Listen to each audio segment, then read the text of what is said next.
Hermes gets sad when he thinks about that. When others are sad, I'm sad too. That's how I am. How he made me. Aww. But don't worry, I'm fine now. So why did you come here? Oh, a long story.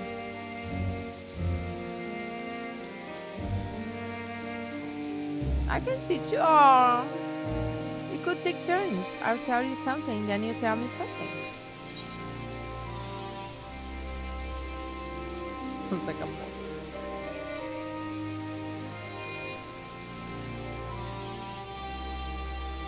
It will be.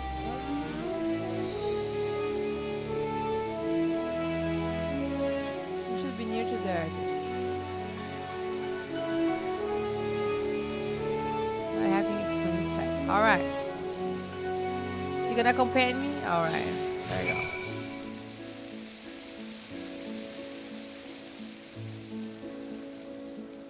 Oh, she's so cute.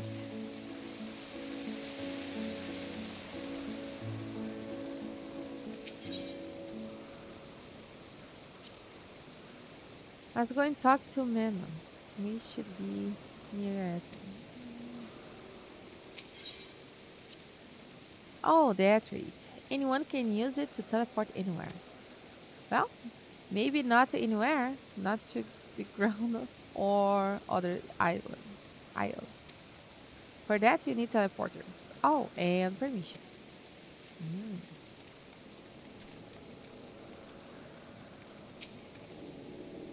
And what have we here?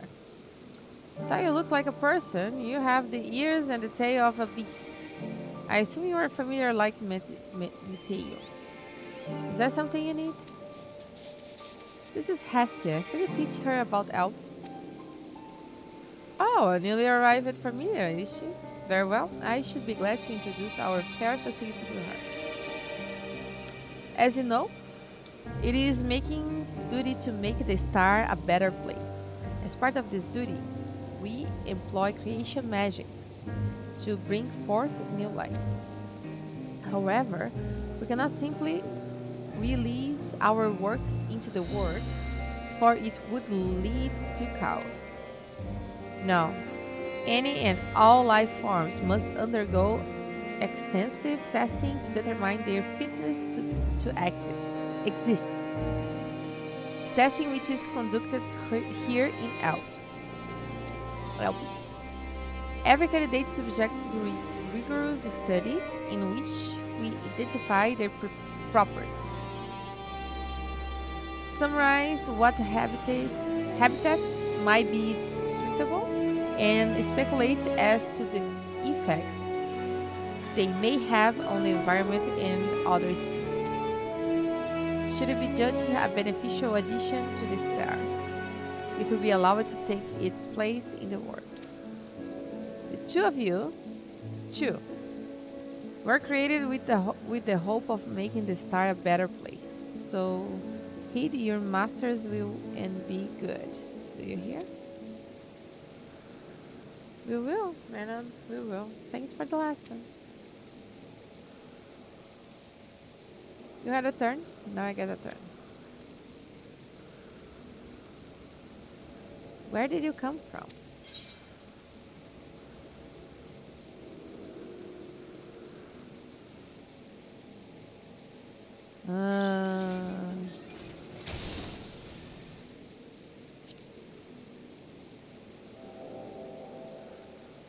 I probably don't know. I don't know much about other places. Uh-huh. Oh.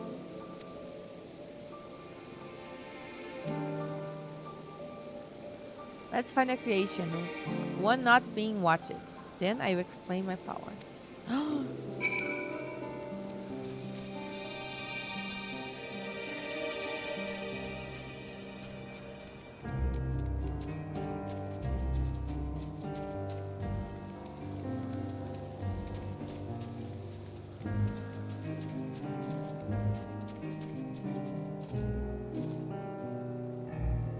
Not here?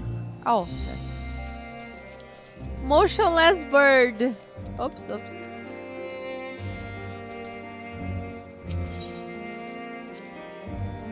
Spring ants? What are spring ants? Oh no, we call them orei. Orei. If there's many, if it's just one, we say oreas. Oreas. Though they're cute, they can be naughty. Sometimes they run off with concept crystals, and Hermes has to run after them.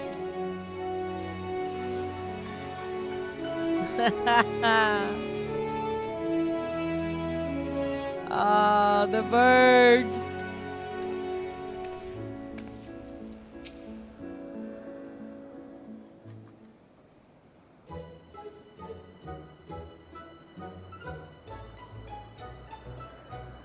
This creature is perfect. I've never seen it before. Perhaps it's new.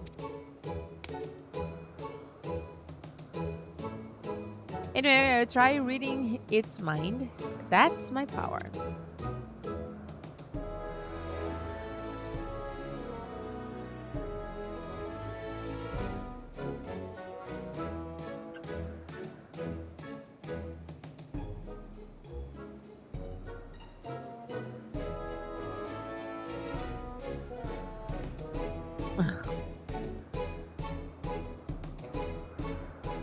I can't read it, or maybe there is nothing to read. Wait, please wait. I will try again. With you this time.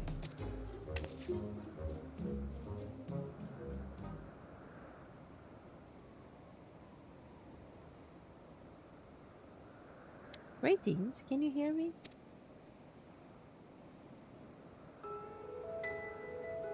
This is my power. I can read the emotions of those around me and project my emotions to others in return. I'm not actually speaking to you in your mind, rather, you are converting my emotions into words and intention.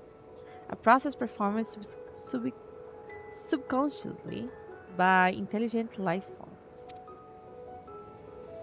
This ability is vital to my mission, for it allows me to interact with the intelligent beings, even should they communicate via unknown languages or other nonverbal means. As a consequence, I am clumsy at speaking. Aww. Yet, though I struggle to express myself in this fashion, Hermes wants me to speak as much as possible. For everyone has thoughts and feelings that they may wish to hide. I harbor an affection for you, one that is difficult to define. Aside from the fact that you share common traits with us, your thoughts are complex, prismatic. They draw me in, and leave me wanting to know more. Out of respect for your privacy, I will refrain from using my power when speaking with you. Nevertheless, I want to know that I wish to be your friend. Oh. Do you hear me? Yes, I did. Good. Now it's my turn again. So, what are you good at? I'm not good on crafting. I'm not good on gathering. I'm not good on playing. It's a secret. Ha! Fighting.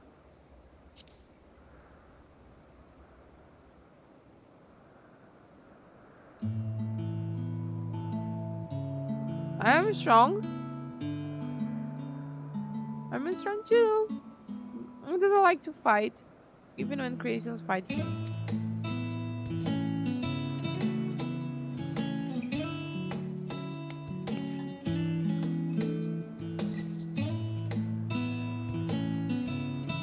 I think we might be bothering it.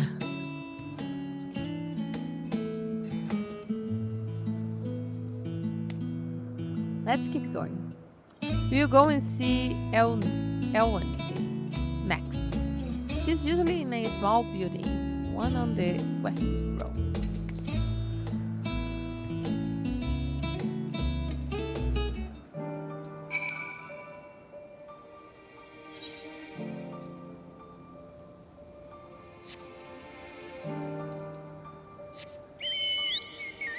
Oh no, she's with me, right? Oh, I cannot go with her.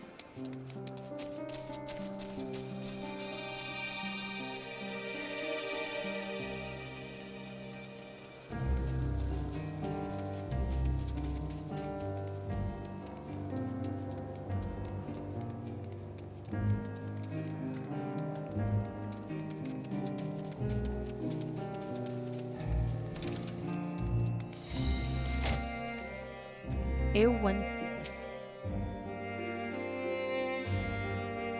Well, if it isn't Meteion. I see you brought a friend today. Greetings, Elpis. An apple? Could you make me an apple? The kind Hermes likes, covered in syrup. I want to share it with Hester.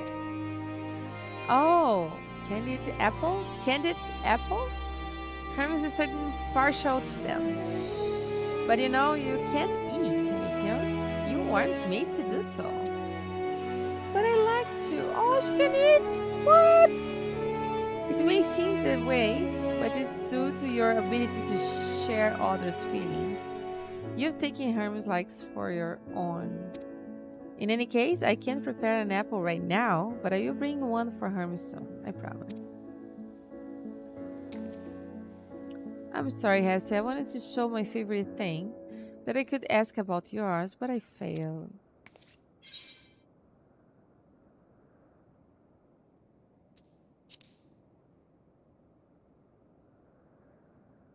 Oh, that's what you like? What did I say?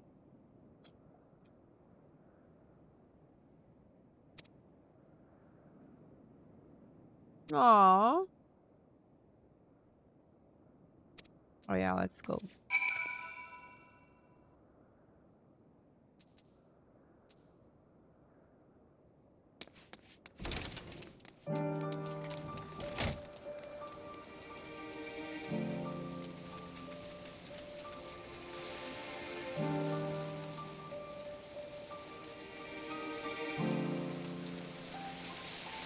Meteion.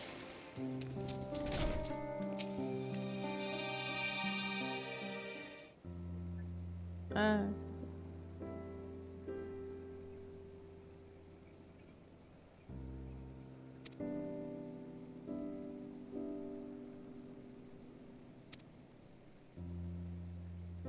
about your favorite food? Aww. I'm not sure if that last one will be one of the news. But I do appreciate your keeping Meteion company. While you were away, I finished speaking with our guests. Finish it? Hardly. You request time to consider the invitation, so we have no choice but to occupy ourselves with an inspection of your work. My apologies. It has been decided that Emitselk and Hythalodius will accompany me as I attend to my duties. If you wish to learn more, perhaps you would like to come too? I'm completely to remind you that she is in no way associated with the Convocation. We see a chance to meet the Propylion. There is no guarantee that the matters we discuss will remain private. I do not mind. To see the joy her presence brings Meteion, I cannot imagine our mysterious friend harbors malicious intent. Hess is kind, really, truly. She taught me as much as I taught her. Oh. You're coming, of course, to watch Hermes? You're bound to learn lots.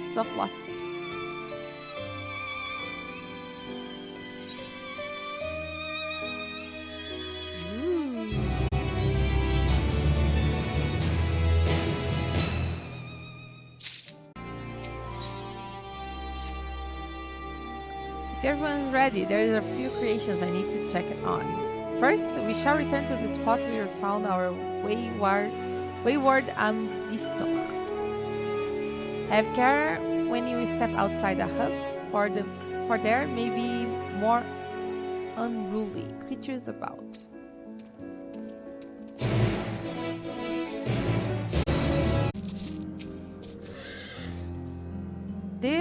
here is a new species of Betaloda we recently set loose. It has been doing very well, managing to maintain a stable existence thus far. If it can see its observation period to the end without issue, we shall release into the world. Tell me, do you know the difference between living beings and arcane entities? It's the presence of a soul. Yet the soul isn't something you can choose to have at will. No, it manifests only in those beings whose forms adhere to the laws of creation that can endure on their own. Beings that do not fulfill this requirement, such as those spontaneously born of magic of natural phenomena, do not have souls. No matter how much it might resemble flora or fauna, if it lacks a soul, then it is considered an arcane entity. So you see, it is not for making to decide what is living. That domain lies beyond our manipulation, and is hubris to assume otherwise. But come, let us head to nearby Becca. I received a report that arcane entities have gathered there.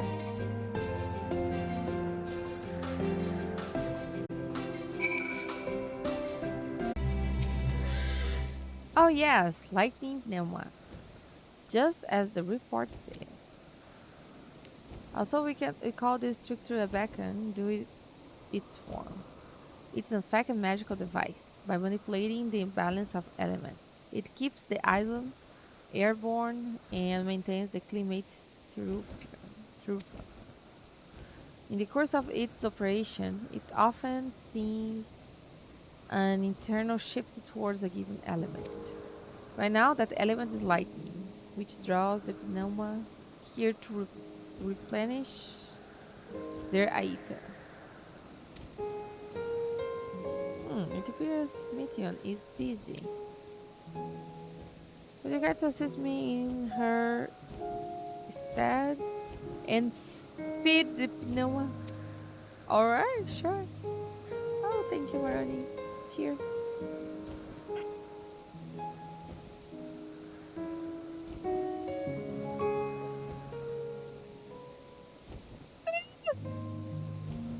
Woo! Thank you, Maroni. By using the lightning converter, you can harness ambient lightning and focus into a ball. A veritable feast for our dazzling friends. Go, give it a try.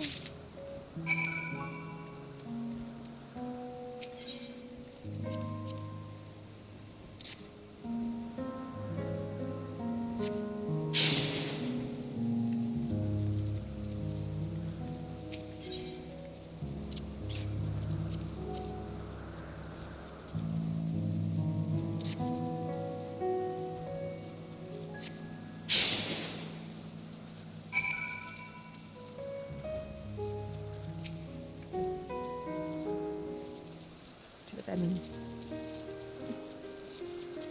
Perfectly done, Hester. Look.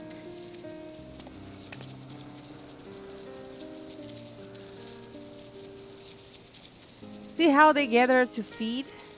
How they express themselves through their actions despite their lack of words? Speech is not the sole defining characteristic of a thinking, feeling creature. Nor is silence or indication that they do not possess these qualities.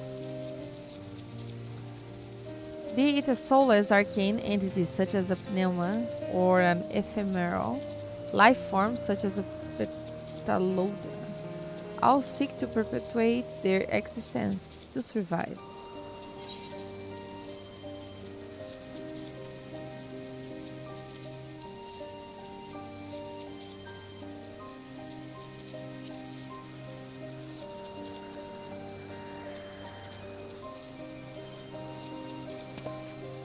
A good question. I can answer it from a theoretical standpoint, but it ultimately falls to be burial of the architect to pass judgment. Those with exceptional vision, such as Hythalodius, may be able to ascertain her true nature.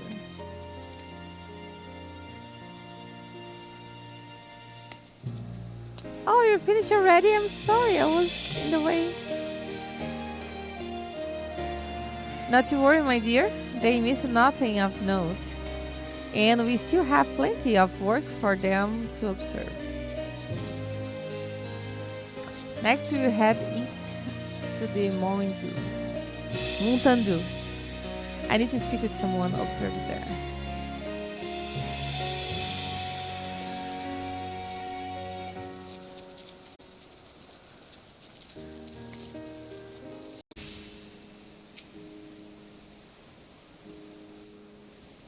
Okay, let's continue.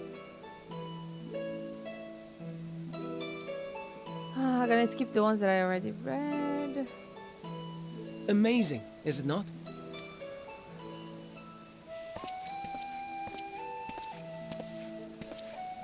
So,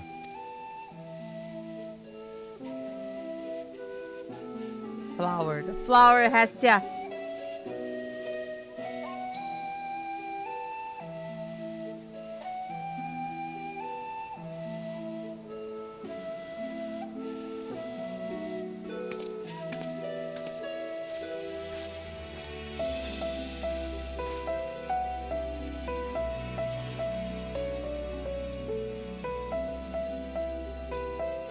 This place is Elpis.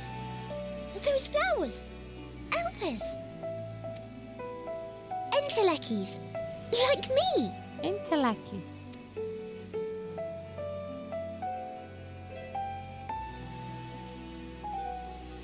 they are a product of Elpis, and so named for their birthplace. A happy accident, born of the hands of a former researcher who loved beautiful blossoms. Unique for how they change color, to reflect the emotional state of those nearby. Though be it here or elsewhere, they are seldom seen in any hue save purest white. Reflect the emotional state, you say? By what means do they achieve this? In creation, there exists an energy wholly apart from ether, one driven by emotions. In like manner to how we manipulate ether, this flower is subject to the influence of said energy.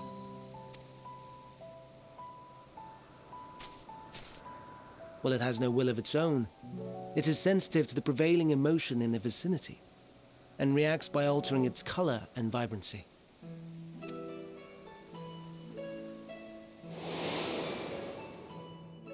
Akasha? It is one of the unseen energies defined by Harnish alchemical theory. Though a gross oversimplification, some describe it as an essence influenced by feeling.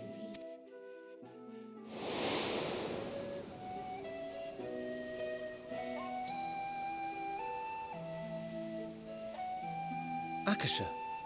Though I'm not familiar with the term, your description suggests it is the self-same energy.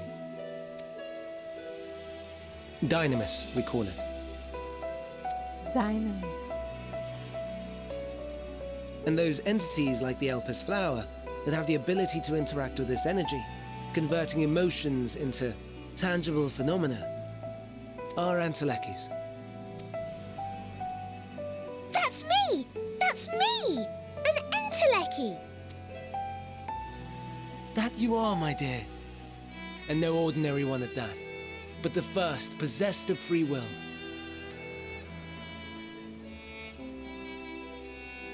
Wait! A form of energy other than ether? Dynamis? I've never heard of such a thing. Hardly surprising, Dynamis cannot be seen, much less felt. And though its existence has long been theorized, we had no proof until the flower's serendipitous creation. What's more, Dynamis is far weaker than ether. Under normal circumstances, its effects are drowned out by the latter. on account of which beings comprised of and reliant upon the ether, like you and I, are unable to make practical use of Dynamis. 'Tis a truly esoteric thing, known to but a select few scholars. Intriguing.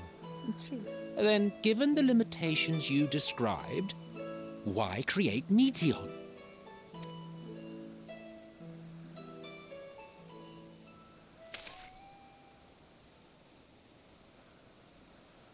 Our star, Aetheris, is especially rich in ether, so much so that its name is derived from it. However, when we consider all energy in existence here and in the vast space beyond, Dynamis may account for as much as 68.3%. The more abundant form by far. Were we able to control it, we could open the door to limitless possibilities. Oh. 'Tis not unlike a gently flowing stream, unable to break through the dam of ether barring its path. But if we could imbue the stream with the vigor of a raging river...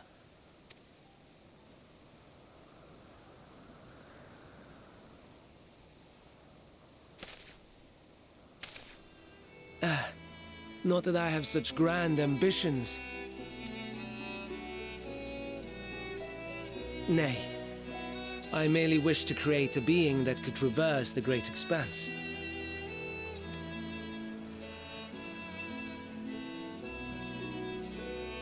The relative scarcity of ether beyond the bounds of this star was a concern, and so I looked to another source of energy by necessity.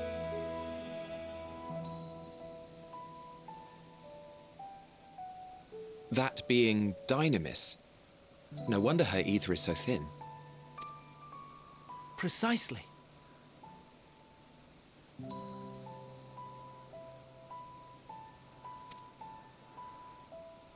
Yours is thin too. Like an entelechy. Like... So... Are we the same? Entelecchies. Intellectus. But the latest calculation, 68% of the universe is dark energy.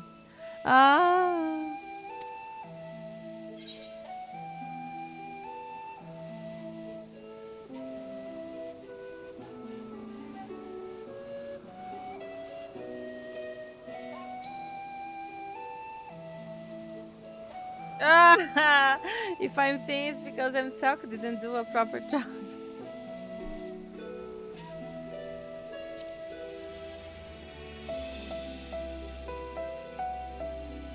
I think not.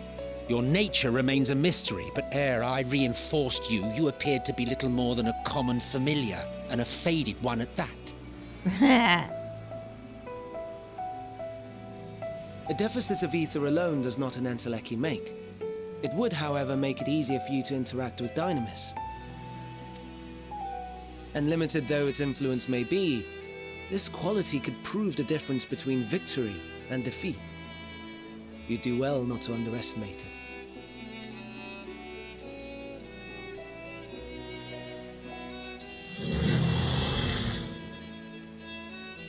Oh dear, I'd forgotten about the poor fellow. You must excuse me a moment while I go and verify a few more things. The limit break is a form of us using Dynamis.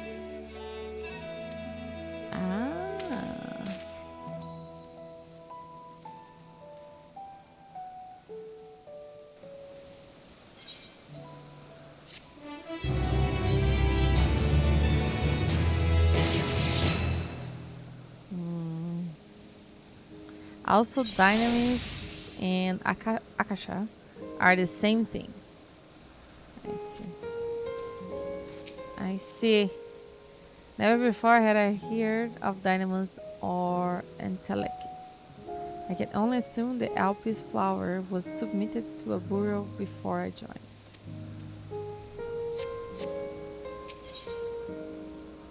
Ooh, I got the legs. Oops. This meet discovered that they are entirely different from of energy, and no one told me. That personal annoyance aside, Hermes' knowledge is undeniable impressive. Given that there are none among the 14 who specialize in the celestial, he would be a welcome addition. Assuming he can be persuaded to join, that is. I still can't understand his hesitation.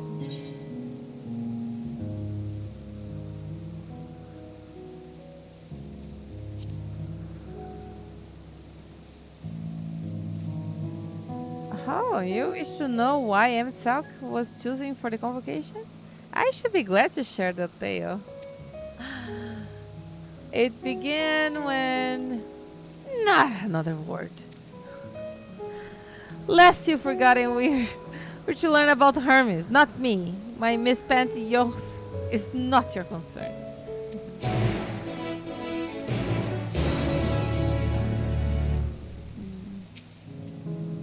What now?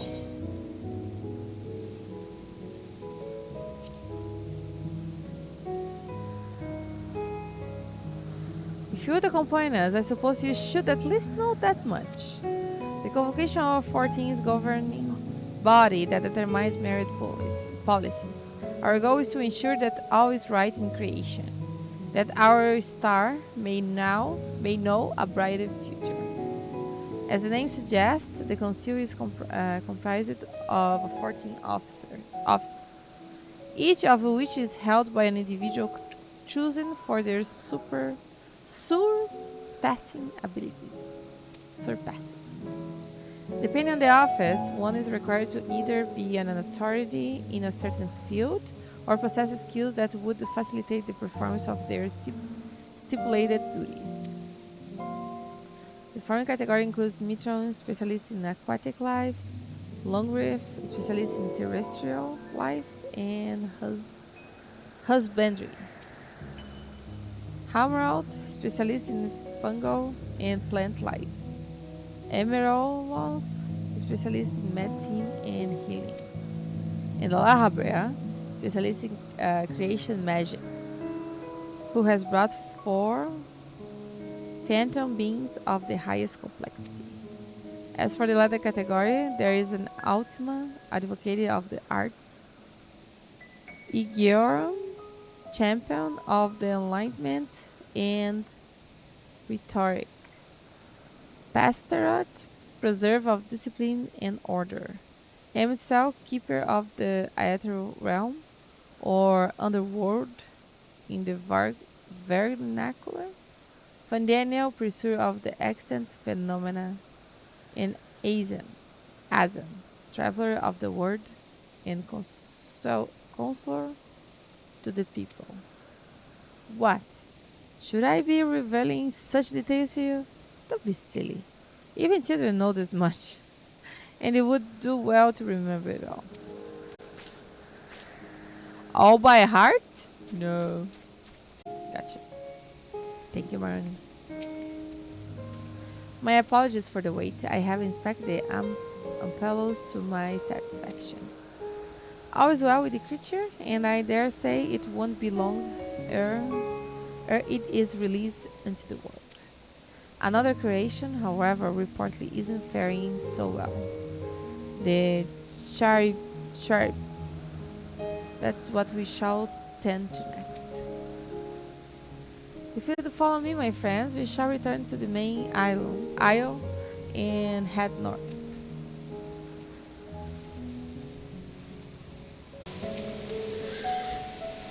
Oh, I know everything.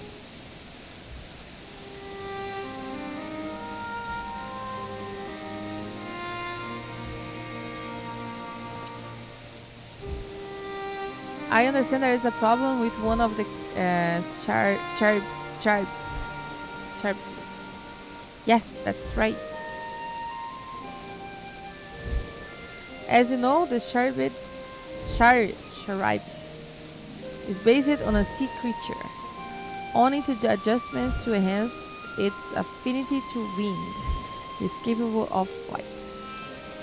The specimens created from the concept could all fly without issue, but a problem arose in subsequent generations. This third generation creature was born with an aetheric balance leaning strongly towards water. It's aquatic origin reasserting itself. It wouldn't sink. I think it is pronounced something like Charybdis. Charybdis, but I might be wrong. I think so. This, the result being is its affinity to wind is diminished and it cannot fly, no matter what we try. We can't get to rise even the slightest bit. For such change to manifest in so few generations, I fear they are too unstable, fluid. With your permission, I will revert the creatures and recommend to the Bureau that the concept be revised. With this aetheric balance leaning towards water, the you say Charybdis, not sha. Okay. The Charybdis would indeed struggle to manipulate the wind. Yet it is too early to conclude that it cannot fly. Having failed at first, it may simply have developed a fear. I shall transform and fly with it, helping to manipulate wind until it finds its wings. What? You needn't go to such lengths.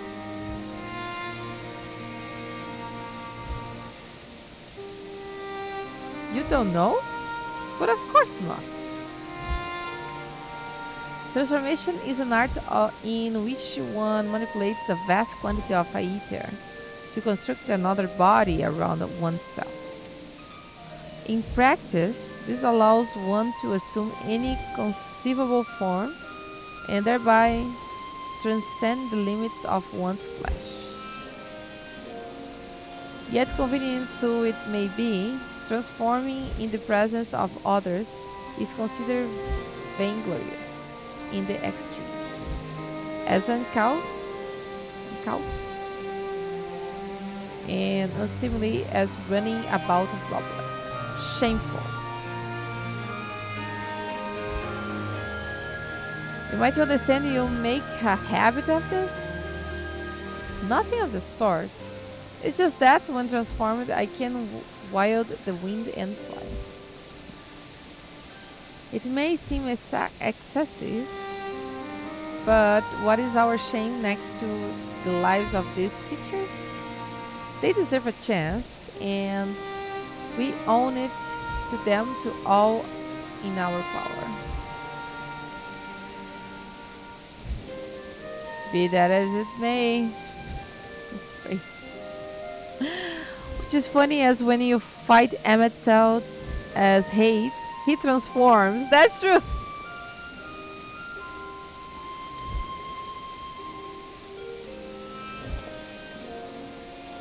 Yes, I believe I have a solution. Meteion, may I trouble you to move that Charybdis away from its fellows, somewhere out of sight?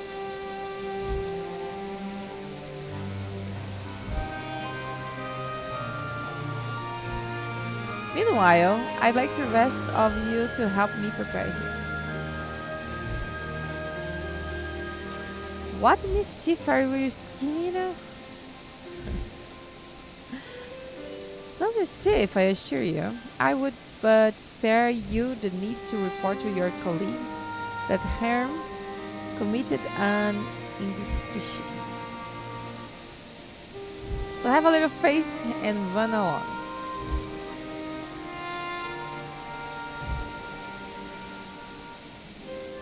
I trust you don't mind.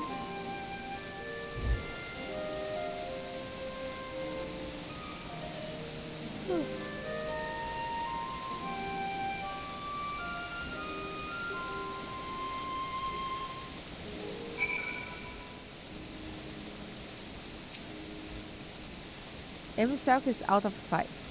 Out of sight? Good, let's speak of the play. It's a stroke of genius, really. We have himself trained the Charybdis.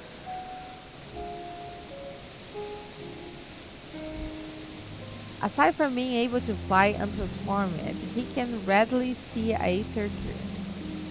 And with his adapted spellcraft, he can also employ suitable with magics to guide the creature along. While he is indeed capable of all you described, it is not his duty. I am loth to trouble him with it. Don't be. As I mentioned, it would also be for his own sake. With that settled, let's begin at once. Hestia, I want you to go with himself, tell him that you have a favor to ask. He'll be disinclined to cooperate at first, but you must be discouraged. You mustn't. With our friend, the trick is to be unflaggingly persistent. Off you go now, and good luck.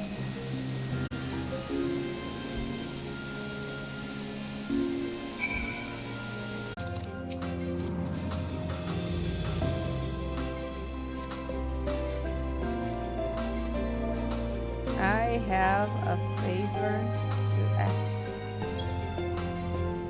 Oh, no, you don't. I'm not lifting a finger.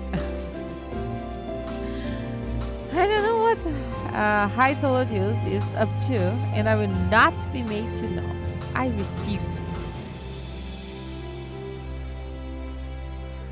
The system may serve to wear, don't ever wear it.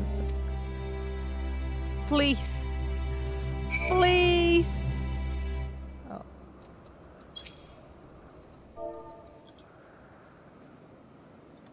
Please, comma.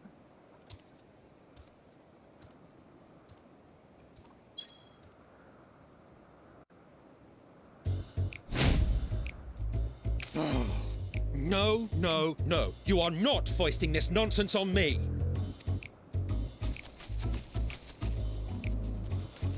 I'm given to understand you have the power to help the Charybdis, and should be quite willing to do so. Charybdis, you're right. Morning. And so I appeal to your better nature, most benevolent Emetzel. Please teach her to fly. Or else Hermes will transform. Right now. Now, there's no need to go quite that far. Altruism is its own reward, as I'm sure he would agree. Oh, would he now? And who contrived to put me in this position, pray tell? Nothing so devious. I merely suggested a possible course of action.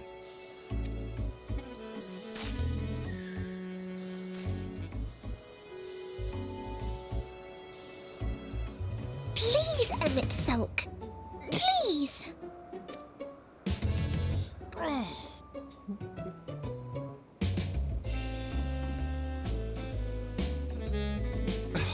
I did not come all this way to play nursemaid to your creations. I'd thank you to remember this favor and let it be the last.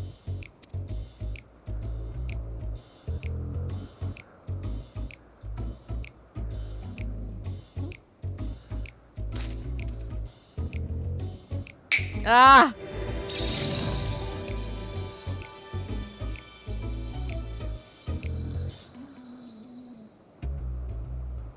I will aid it once it has taken to the air. It falls to you to shepherd it skyward.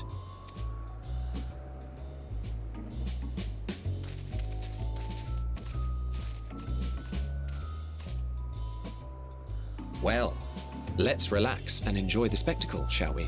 Ah!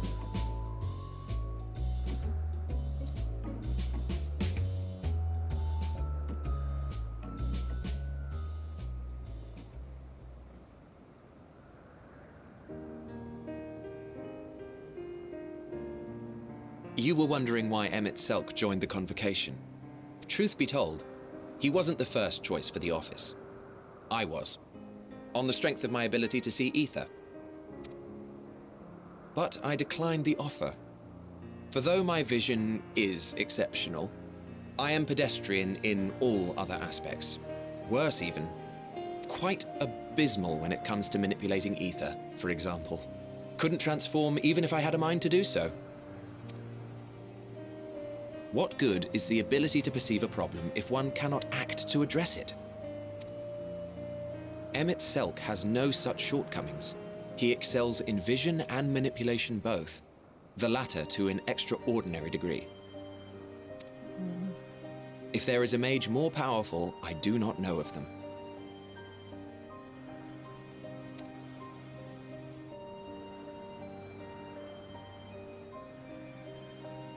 Thus did I recommend him for the office in my stead. And I wasn't the only one. Far from it. Countless others vouched for his skill and character. People the world over, to whom he had previously lent a helping hand. Oh, how surprised he was. Claimed he hadn't done anything remarkable for anyone. Modest to a fault. He deserved every bit of acclaim he received. Yet he may well have gone unappreciated were it not for a mutual friend. A singular soul who can't help but involve herself in the business of others. Where she walks, excitement is certain to follow. Her antics irritate Emmett Selk to no end. But much of his grumbling stems from genuine concern.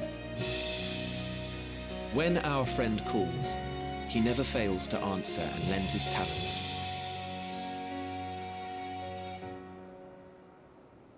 And in the course of doing so, he himself came to be recognized and respected by those around him. They are truly remarkable individuals, and I'm proud to call them friends. To help them realize their dreams. This will be my greatest contribution to our world.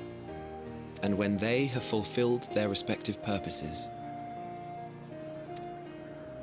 so too shall I have fulfilled mine, and together we may return to the star.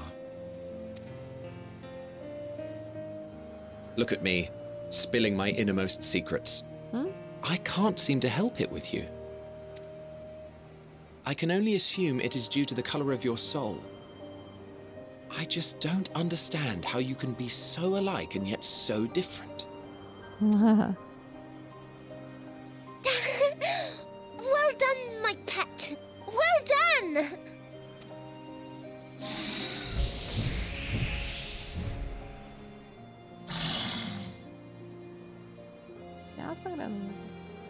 Ah, yes. I dare say the Charybdis will be fine here on.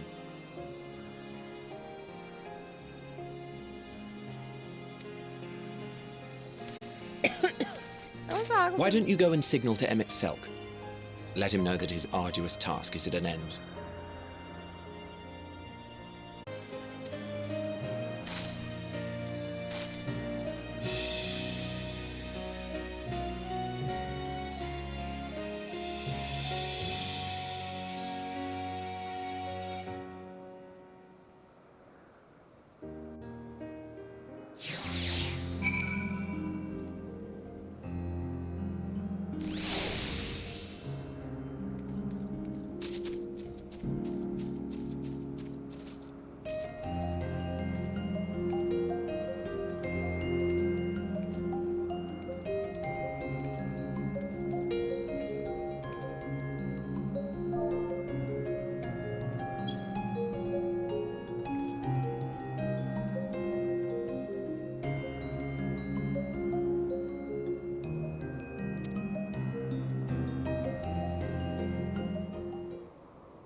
I have no words to express my gratitude. Thank you to Charybdis has learned to fly.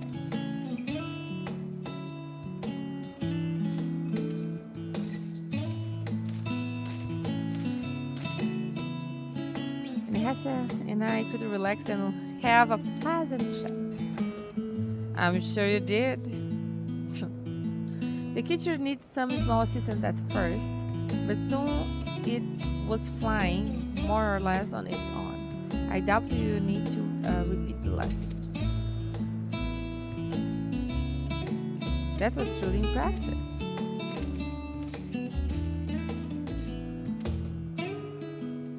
I witnessed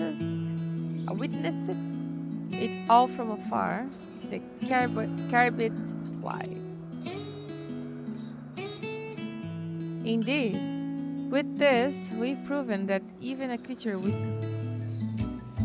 skewed aether balance is capable of flight. Though you helped it to achieve this, the Charybdis is a herd animal. They may well aid their struggling kin in like fashion if and when the need arises. Keeping this in mind, I bid you continue observing them. If that's what you want.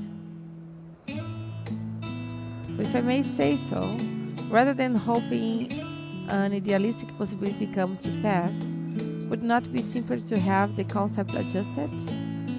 That way, we could guarantee that anomalies such as these specimens are never born in the first place. These creatures are already here. You will spare no effort in giving them a chance to survive. As you wish, Jeff, as you wish. Oh, hello! Andy! Oh, thank you for the sub! His sub.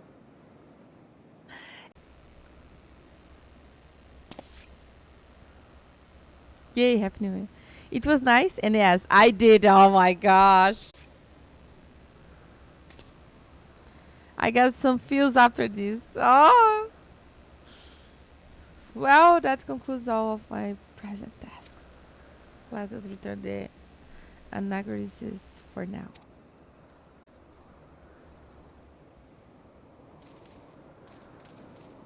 I do have some new pictures for subs only on the... What? Want to apologize for forcing me to help to you? Save your breath. You didn't force me to do anything. I merely chose the most expeditious way to have done with an impediment to our business. Woo! I got the legs! I'm level 90! Look at me!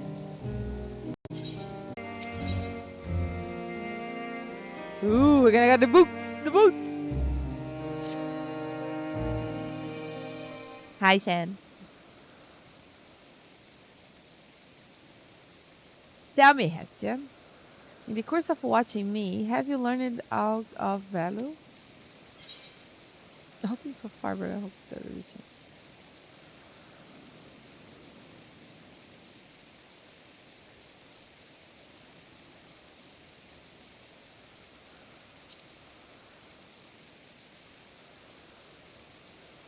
Hey you, around. Dynamis is saying, curious that such an obscure phenomenon should be of interest to you. Chief Hermes, what good fortune to find you here. Is something that matter? The Lycon, I'm afraid it's done it again. No sooner did we release one of the observations than it's setting up upon the nearby occupants, slaughtering them. Was the creature hungry or somehow provoked? I had just fed them myself, and the occupants were keeping a wide berth. It is the nature of the Lycon that is to blame. Their innate viciousness.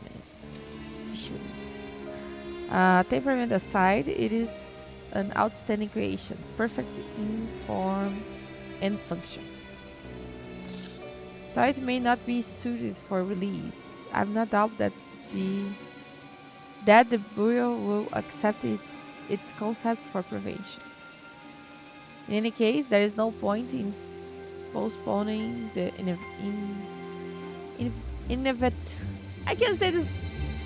inevitable. inevitable? Doors will revert them all once the paperwork is in order. Where's the scene of the incident?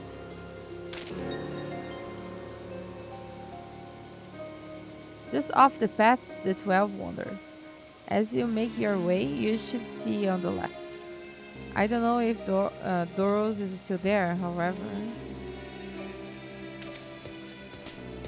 Iris, wait!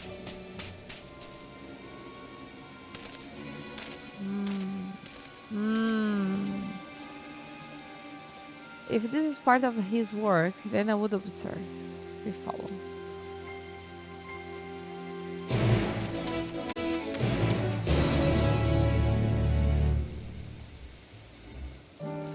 Oh, they're the birds! Oh no!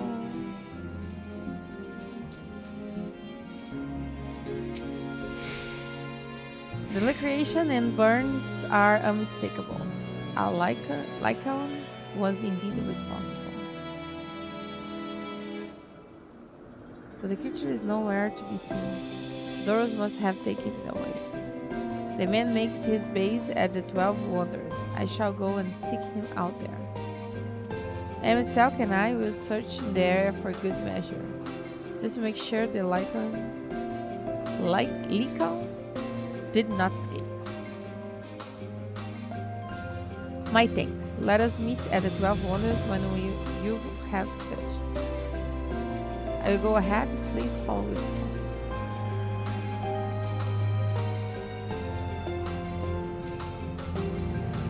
It's down his path and over the bridge. Meteion. There it is. The 12 Wonders. Hermes is looking for Doros. Let's look for Doros too. He's a man with long blonde hair, I think. I will know him when I see him. Okay, she can accompany me.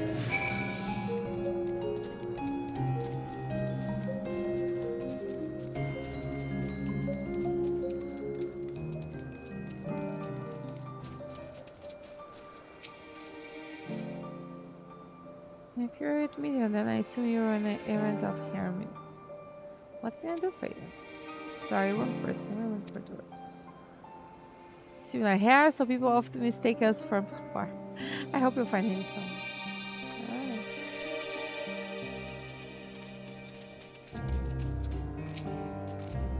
Once I get back and record today's results, I should finally be able to put that report to bed. Not Doros. His hair is long, but the color is wrong.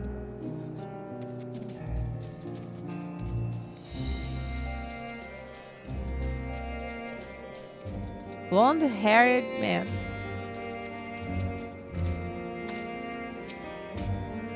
Doros, that's Doros. Well now, if it isn't Meteion, what brings you here?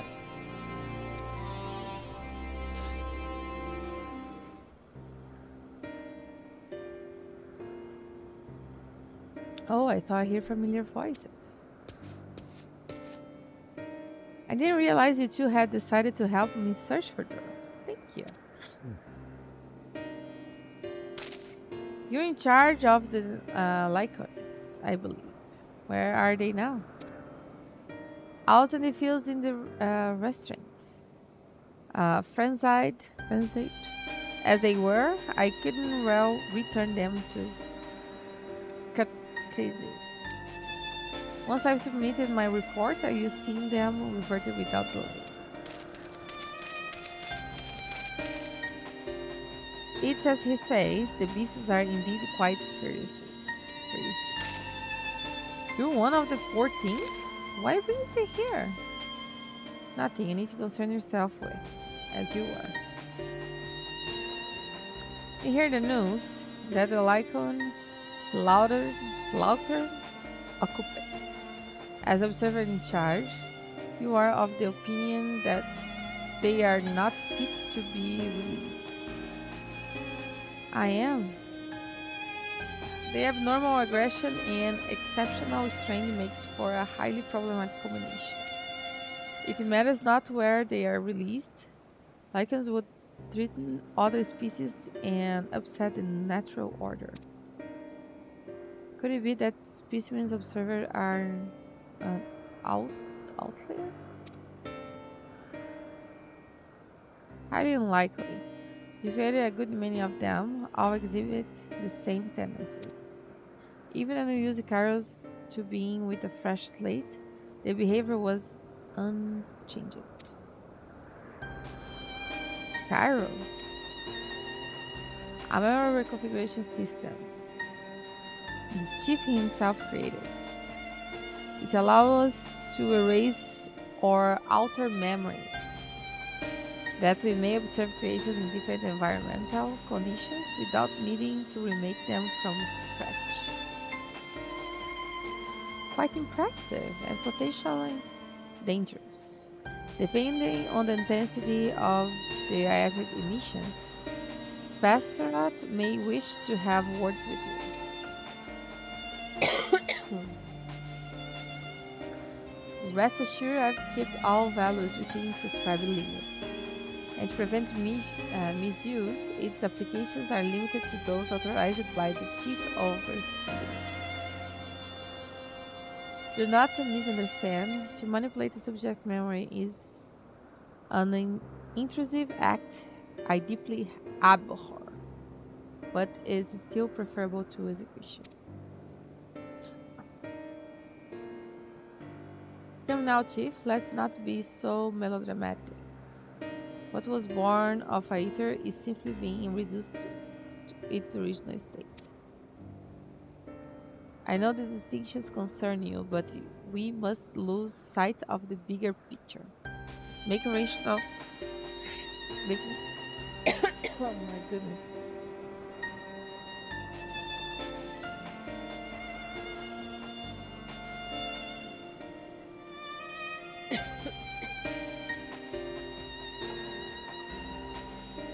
Make a rational choices for the sake of a more prosperous star.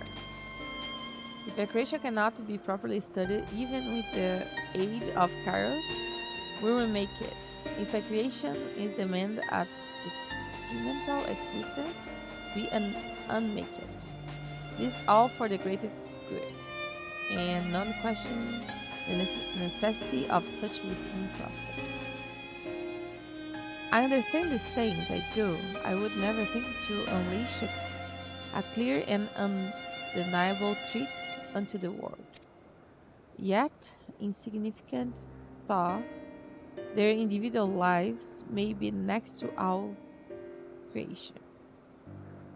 Is it all the likeness have? Before we seal their fates, we own it to these beings to exhaust all options, to ensure that nothing has been overlooked. If you insist, let me prove you with a full report, and we may take it from there.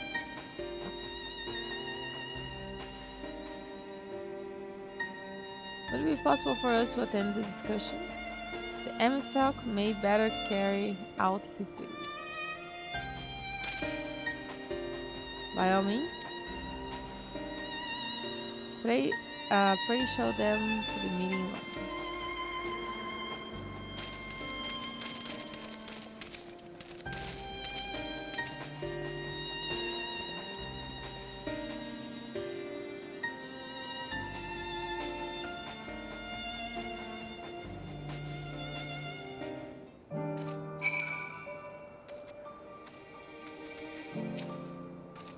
To men, other beings are just things, to be used and controlled like magic. That's what Hermes told me once.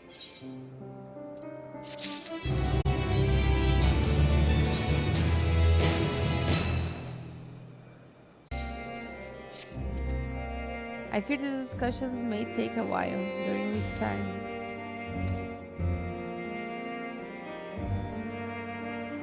Meteion, are you feeling well?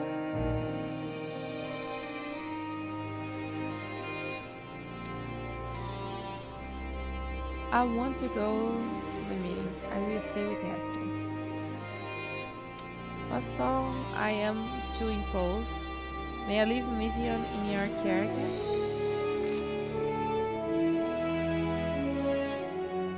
I'm your dad, if you will excuse me.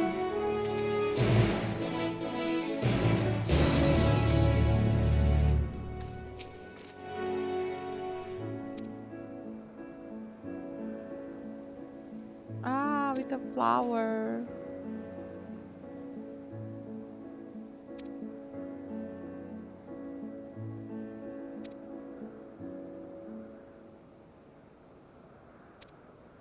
I can make flowers so you search for one.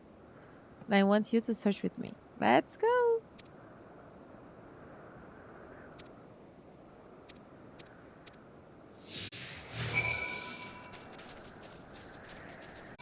An object. What is that? Shining object. Ah, the flower.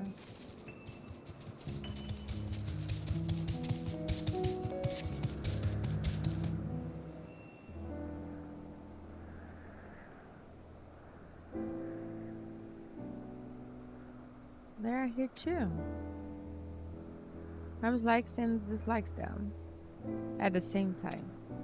Like me, they are intelligence. Intellects. Like me, they feel his pain and turn dark. What? Intellects. That's only for Herm's thought. For others, they're always white and bright.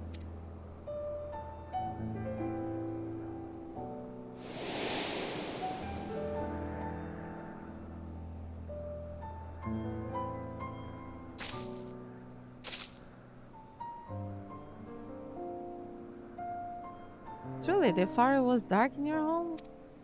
Then do you have it too? A dark emotion?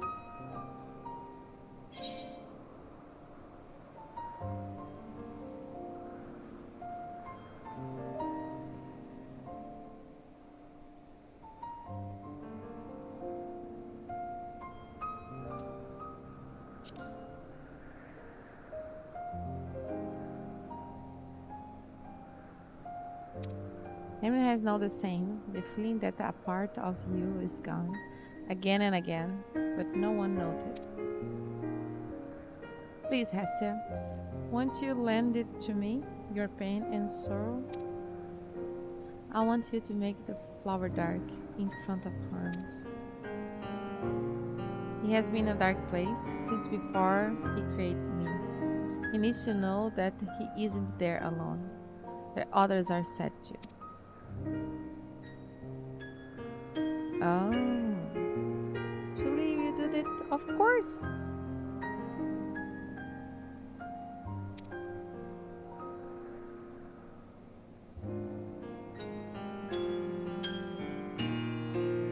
Thank you, Hestia. It means more than to me than I can say. I can't wait to see how Hermes reacts. Let's go back and fetch him.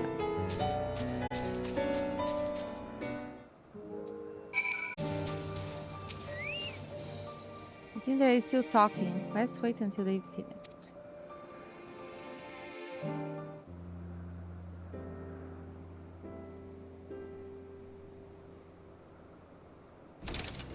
Oh, she said.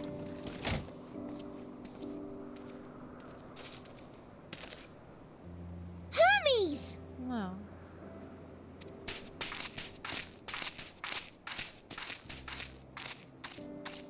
Oh, you were waiting for me. You've finished talking? Yes, we've come to a decision. My thanks for keeping Meteion company. Selk and Hythlodaeus have already retired to their rooms. There is room for you too, if you would follow me. Wait! I want to show you something first.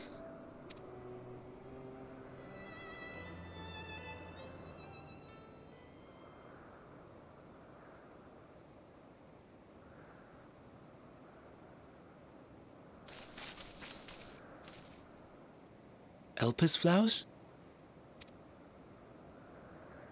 Go on.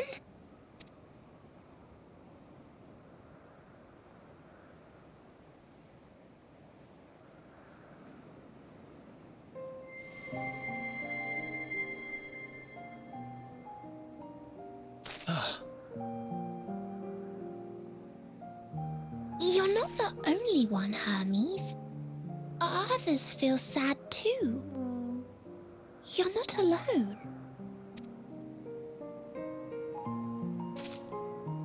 I see Meteion has shared much with you. Yeah.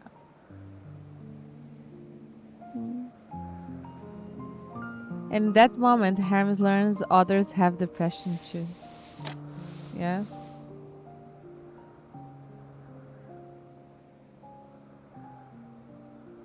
Oh. May we talk a moment?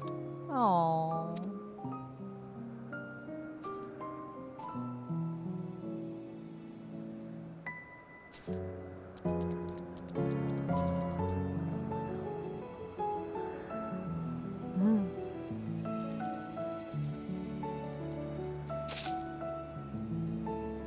I do not think it wrong that we live for the star, that we strive to make it a better place.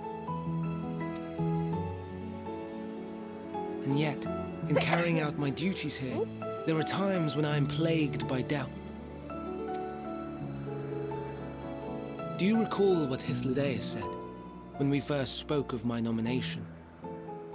Death is the privilege of those who have fulfilled their purpose, a choice they embrace of their own free will, and when they depart, it is always beautiful. Perhaps it is, but only for man. Creations that he deems useless are discarded with nary a second thought. Some scarcely born into the world, afforded a handful of breaths before life and potential are abruptly extinguished. We make an effort to spare them the pain, but they sense what awaits. Rage and anguish and cower and fear, and it is not beautiful. Yet no one cares. No one. So fixated are we upon the duty that we do not pause to question the method. Pain and suffering, confusion and despair, writ plain in the eyes of those poor creatures. Yet no one sees. We turn a blind eye and carry on in blissful ignorance. Not amiss. And always, always the blossoms shine pure and white. A contradiction so blatant I could scream, want to scream. How can you all accept this aberration? Then I wonder, am I the aberration for thinking thus? And I am filled with dread. But now I know I'm not alone. Not the only one for whom the flowers weep. I won't ask what you thought as you kneeled beside the Elpis, or if you only did it at Meteion's insistence. Nevertheless, I thank you. To know that you too have experienced suffering is a comfort. Aww.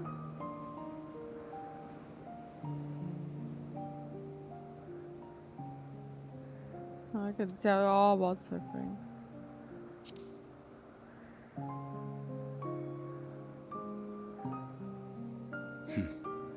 To so willingly lend an ear to ease my burden, you are a strange one. Oh.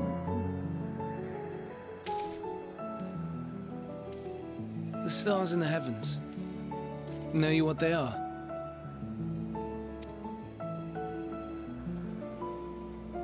Though it is too far to tell, each glittering light could be a world not unlike Aetheris.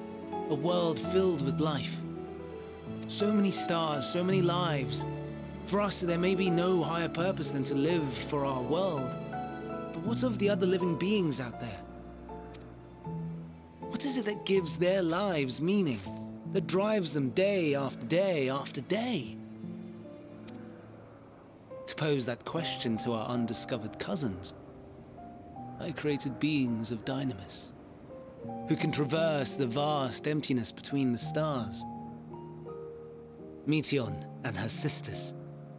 Oh, her sisters. Aye, sisters. She has a great many of them, and they have already departed on their journey, traveling to one star and then the next in search of life. As one might expect, exploration on such a grand scale is rife with difficulties, and thus far I've naught to show for it. But I have faith that we will make some manner of discovery ere long. And when we do, I should be glad to share our findings with you, in gratitude for your kindness. Aww. It's getting rather late. We had best find our beds. It would not do for both of us to be sleep-deprived on the morrow. Come, Meteion. Let us head back. All right.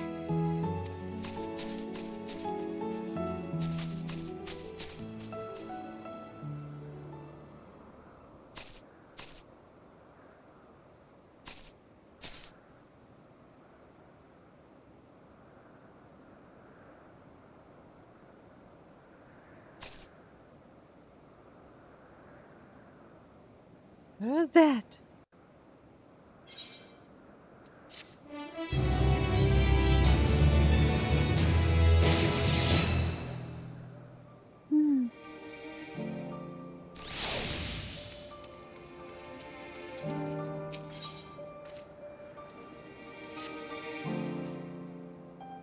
An all too brief interlude, perhaps, but it's time I attend to my next text.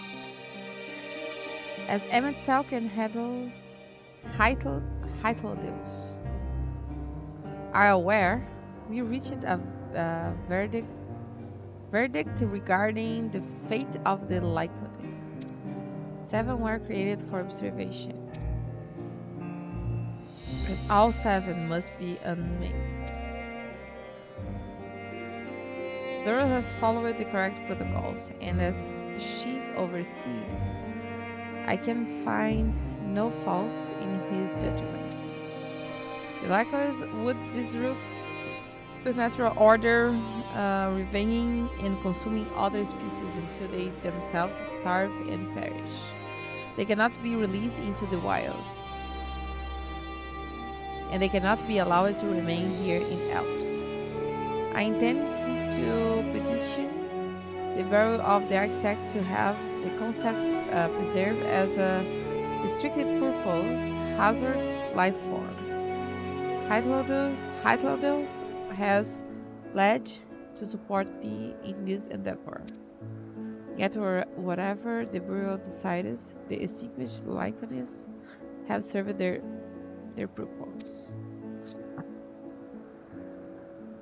Doro has already isolated the creatures and is preparing to carry out the necessary measures. I will join him forthwith. It is my duty to witness the conclusion to this study. If you are resolved, then we have but to accompany. Of course, let us be off then. We return to the main island.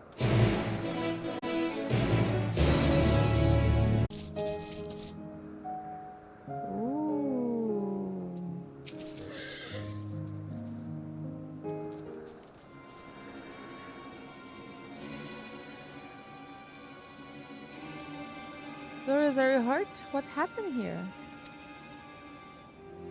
They caught me off guard.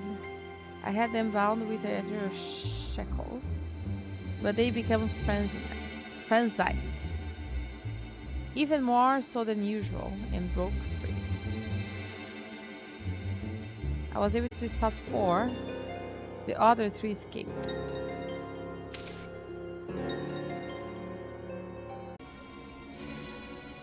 I see them. 2 have taken to the air above the 12 Wanderers.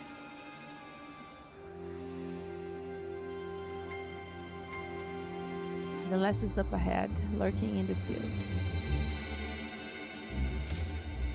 You and Hesta handle that one. The pair in the sky, you can leave to me.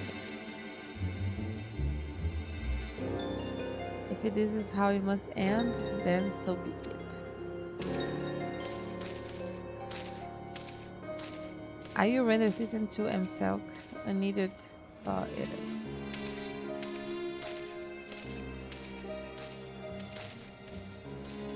Meteion, you are to stay here with Doros. The Hermes, the likeness must be reverted. I would spare you their pain and mine. This is my burden, not yours. But if you are intended to help me, then please follow my lead.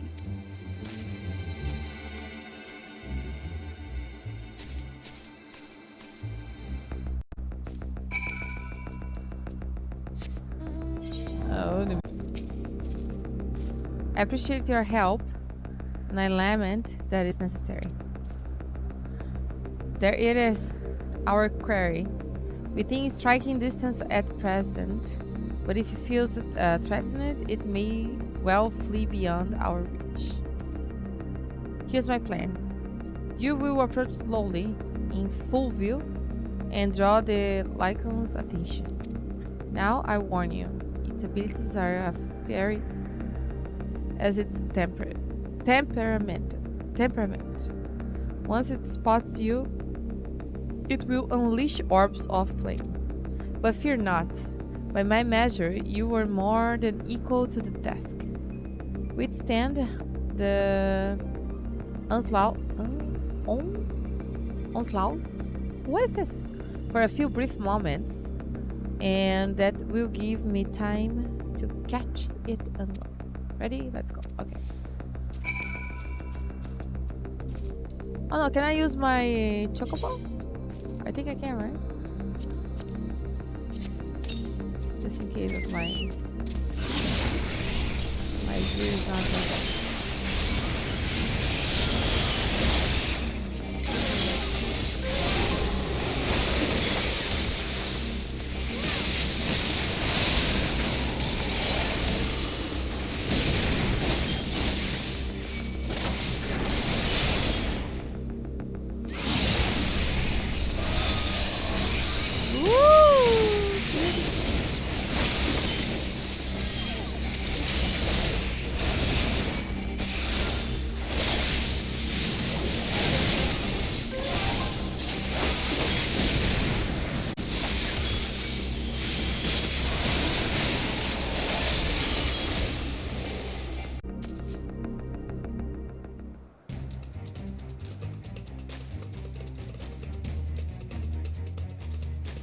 Now.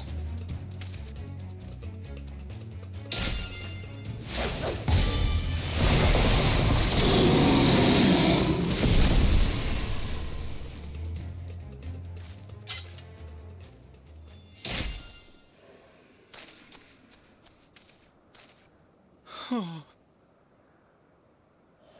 Forgive me. Oh. Please, forgive me. May you and your kin find peace. Wherever your souls may drift in the underworld, may you find tranquil seas.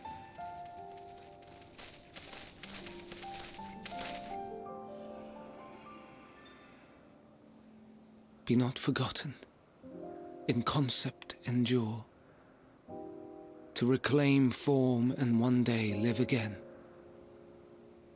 Serve not the star, or any purpose save your own. Live again, if that be your desire. Oh.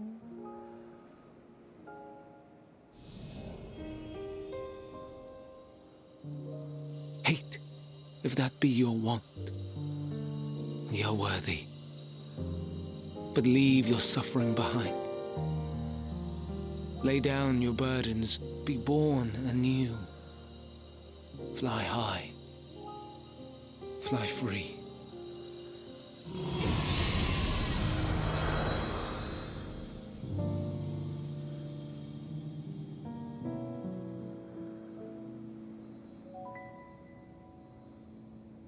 Oh.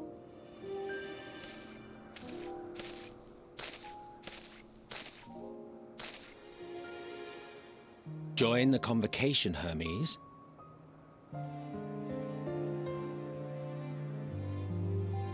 You do not belong here.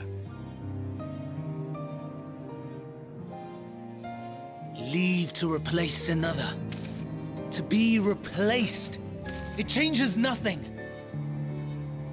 Tell me, do you think it right that we sacrifice all these lives for the sake of the star?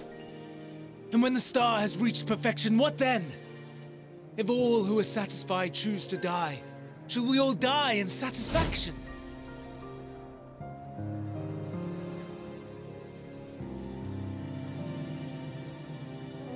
I do not know. Were I to take up the seat of Van Daniel, it would be tantamount to approving my predecessor's death. I do not know if it is right. And to be torn by such thoughts, I do not know if I am fit to represent mankind. Hermes!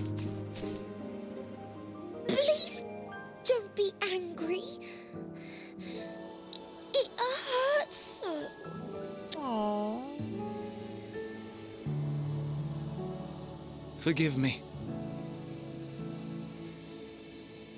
If you would still consider me in spite of everything, I beg some time to gather my thoughts. Meanwhile, Hythlodaeus, I fear I must trouble you to attend to the others. 'Tis no trouble at all. Take as long as you require.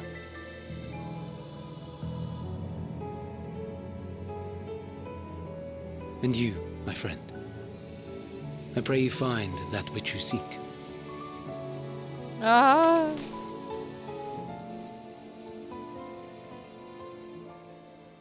I expect we have some few matters to discuss. Shall we return to the 12 Wonders for a time? Aye. Aye.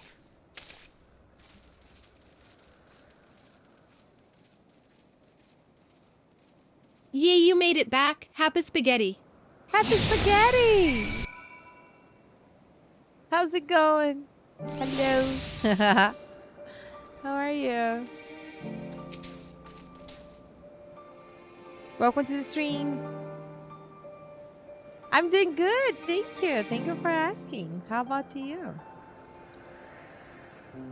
Oh, I'm glad you were good. We have some giveaway coming. Lucas, can you have the... There's some giveaway happening. Don't forget to put your name on the list.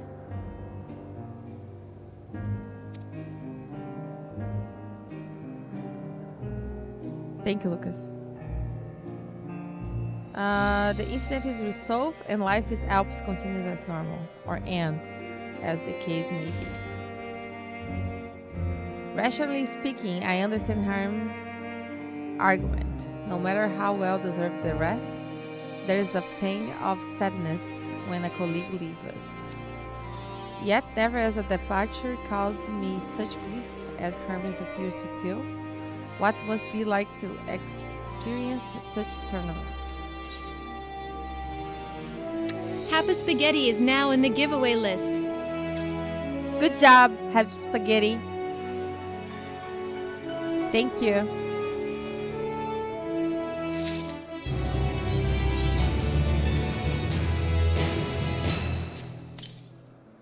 I'm using everything. There we go. Ooh, am I full? Oh no. I need the helmet.